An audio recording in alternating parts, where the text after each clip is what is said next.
तेवढे जवान आहेत, पण आम्ही आमची ताकद दाखवण्यासाठी आम्ही समजा सैन्य दलामध्ये प्रत्येक घराचा एक मुलगा असला पाहिजे, पण येत नाही.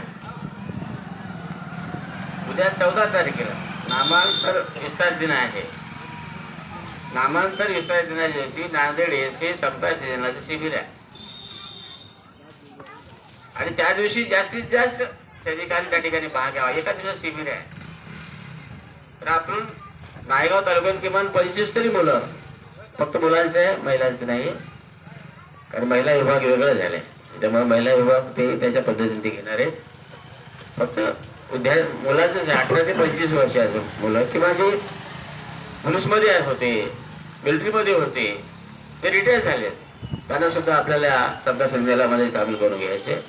माझी तब्येत बरोबर नाही, त्याच्यामुळं आधी जास्त काळ मिळू शकणार नाही, परंतु 1818च्या काळ आणि 1924च्या काळामध्ये फरक झालेला आहे.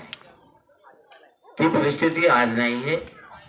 तुमच्या आमचे उद्धारकर्ते डॉक्टर बाबासाहेब आंबेडकरांनी संविधानाच्या माध्यमातून आपलं सर्व काही काय केलेलं आहे, कमी केलेले. तो इतिहास, पूर्वीचा इतिहास जर आपण बघितला तर त्याला पूर्वीच्या पेक्षा आम्ही ज्यावेळेस 3री-4थीला होतो तो इतिहास आम्ही पाहतो, त्यावेळेस आमची काय परिस्थिती होती ती आम्हाला आम्ही जाणलेले. परंतु आज आम्ही त्या परिस्थितीतून दूर गेलेलो आहोत. बाबासाहेबांनी आम्हाला सक्षम केलेलं आहे, बाबासाहेबांनी आम्हाला सामर्थ्य दिलेलं आहे, बाबासाहेबांनी आमचं जीवन सुखी केलेलं आहे.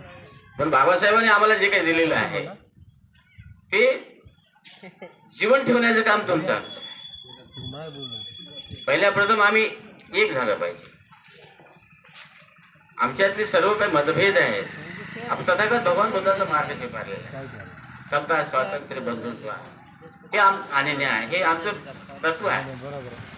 म्हणून आम्ही एक झालं पाहिजे. जोपर्यंत आम्ही एक होत नाही, त्याची मूठ आहे, ही एक मूठ झाली, सगळे बोट एका ठिकाणी तर मूठ होते, तर एक जर बोट बाजूला गेलं तर मूठ होणार नाही. म्हणून आम्हाला नुसतं शौर्य दिन साजरा करून चालणार नाही. शौर्य दिनाच्या वेळी जेवढे काही सैनिक एक झाले आणि लढले, तसं आम्ही सुद्धा एक झालं पाहिजे, तरच आमचे काही कामं होऊ शकतात, नाही तर होऊ शकत नाही.